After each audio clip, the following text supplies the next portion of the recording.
Ty West finished his horror trilogy this year with Maxxxine. Did he land the plane or did it crash and burn? That's what I'm here to share.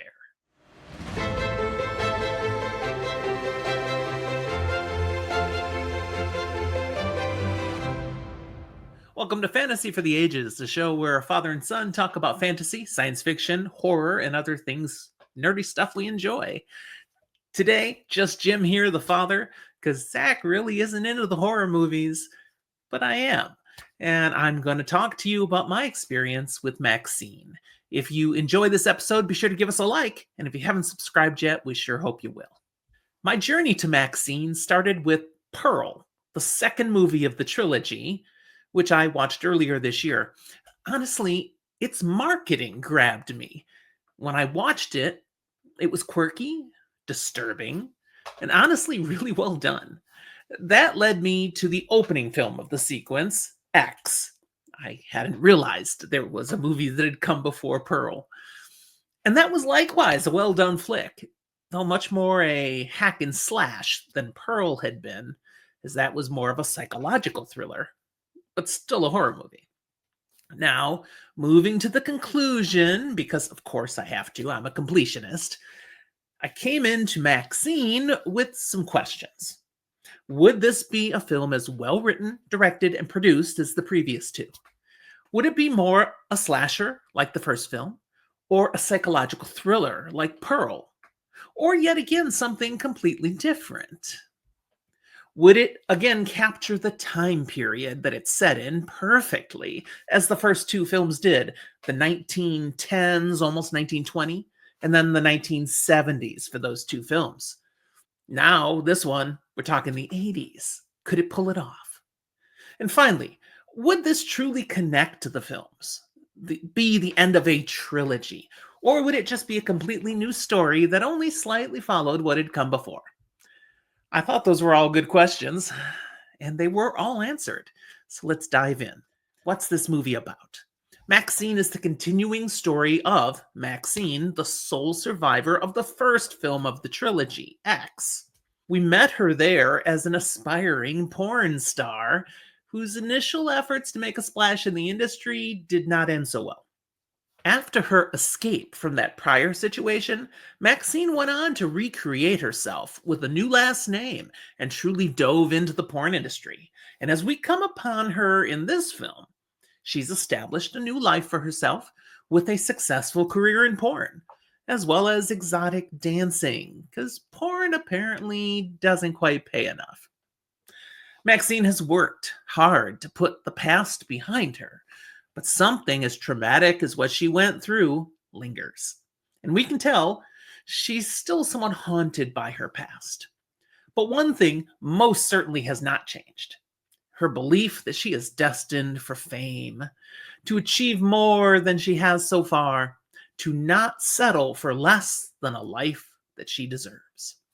What we see in this film is what happens when her big break into a real movie runs into conflict with her past catching up with her, and what she chooses or is forced to do as a result. I've got 6 takeaways flowing from my experience with this film. First, it's not really a horror movie at all. This film is barely what I can call horror. More accurately, it is a dark suspense thriller. It's not about jump scares. It's not about slasher kills. It's about a person navigating a situation where everything wants to crash down on top of you, keeping you from your goals. And what are you willing to do to make it through? Are you willing to do whatever? Secondly, the protagonist of the movie? Is Maxxxine really the protagonist? Is she the good guy? She's certainly the hero of her own story, but is there actually a good guy in this film at all? I find that to be rather murky and muddy in trying to decipher. The film actually shares some attributes of grimdark fantasy in that regard. My third point: there is a twist, a reveal, late in the movie that seemed pretty obvious to me. I'd figured it out before they actually revealed it. You might not feel that way when you watch it, but I was like, well, that's not particularly shocking. Regardless, it was satisfying. The reveal fits the story that they've told over these movies. It definitely helps tie this one to the first. Performances to enjoy is my fourth point. Mia Goth, again, as Maxxine, does a fine job.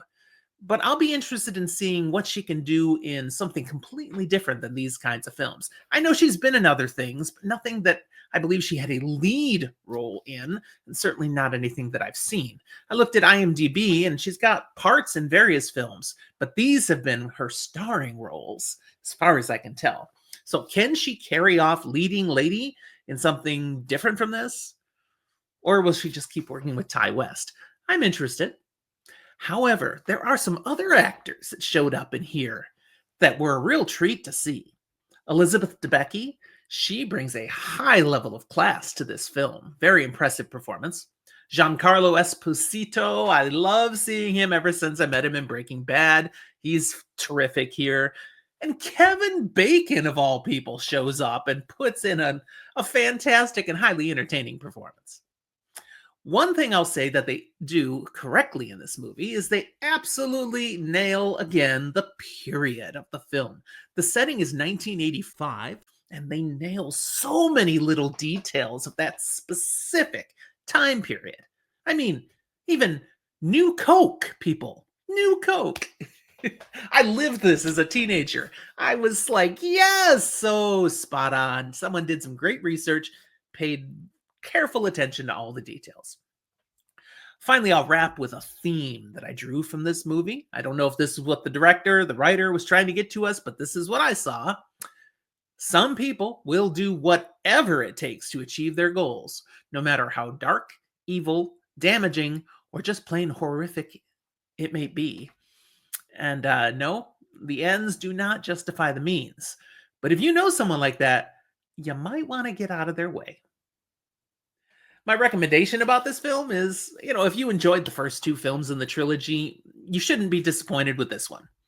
Much of it you'll find particularly satisfying, the way it completes the series.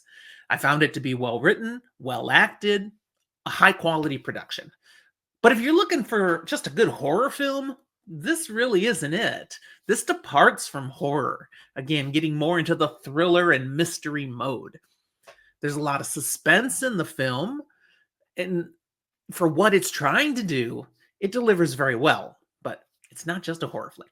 Still, I'd say it's worth people's time. If you're somewhat interested in this general genre, go ahead and check it out. I don't regret watching it. That's what I've got for you today. You got any thoughts on this movie or the trilogy at all? Put them down in the comments. I love to see what people have to say. And if you have thoughts on my particular opinions, please share. Do you agree? Do you disagree? If you disagree, why? Let's talk about it. Thanks for watching. We'll talk to you next time.